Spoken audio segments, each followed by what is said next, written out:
அவர்கிட்ட ஒரு குழப்பம் இருக்கு விஜய்கிட்ட. சீமான் கிளியர் கட்டா இருக்கிறார். இந்தியா டுடே மணி போன்றவங்க கலர்டு ஐஸை விட்டுக்கிட்டு நேர்மையா நாணயமா ஏதோ வன்மம் காழ்ப்புணர்ச்சி இல்லாம பார்த்தா சீமான் தெளிவா இருக்கிறதும் விஜய்கிட்ட குழப்பம் இருக்கிறதும் இந்தியா டுடே மணி போன்றவங்களுக்கு தெரியும்.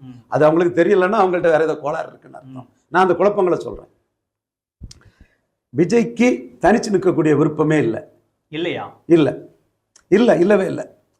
ஏன்னா அவர் சர்க்கார் படத்துல இலவசங்களை போட்டு உடைப்பார். முருகதாஸ் படம் அப்போ எனக்கு சம்மந்தம் இல்லை, முருகதாஸ் தான் இது பண்ணார், நான் வெறும் டம்மி தான், முருகதாஸால தான், நான் டைரக்டரால தான் ஹீரோவுக்கு ஒன்றும் இல்லைன்னு சொல்லணும். இல்லை, ஹீரோ தான். அந்த மார்க்கெட் ரேஞ்சில் வந்துட்டீங்க. பழைய காலத்தில் இருக்கலாம், பெரிய ரேஞ்சுக்கு வந்த ஹீரோ நீங்கள். அப்போ உங்கள் கருத்து தான். சர்க்கார் படத்தில் இலவசங்களை போட்டு உடைச்சது விஜய்க்கு கருத்து தான்.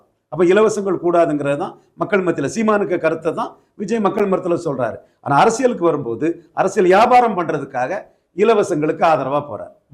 அப்போ அதிமுக இலவசங்களுக்கு ஆதரவான கட்சி. திமுக இலவசங்களை ஜெயலலிதாவோடையும் எம்ஜிஆரோடையும் அவுட்புட் பண்ணி எக்ஸ்ட்ராடினரியா இலவசங்களை ஸ்கோர் பண்ணக்கூடிய கட்சி. நீங்க திமுகவுக்கு எதிர்ங்கிறத சொல்றீங்க.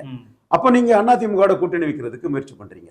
அப்போ உங்க நிலைப்பாடு வரும்போதே பலத்தை நிரூபிக்காம அரசியல் சந்தர்ப்பவாத நிலைப்பாடாட்டு நீங்க எடப்பாடி கூட கூட்டணி வைக்கணும், அதுல லாபம் பார்க்கணும், உங்க கூட்டம் சேர்க்கும் கெப்பாசிட்டியும் ரசிகர்களையும் விற்பனை பண்ணணும், வியாபாரம் பண்ணுங்கிற நோக்கம் உங்களுக்கு தெளிவாகவே இருக்குது.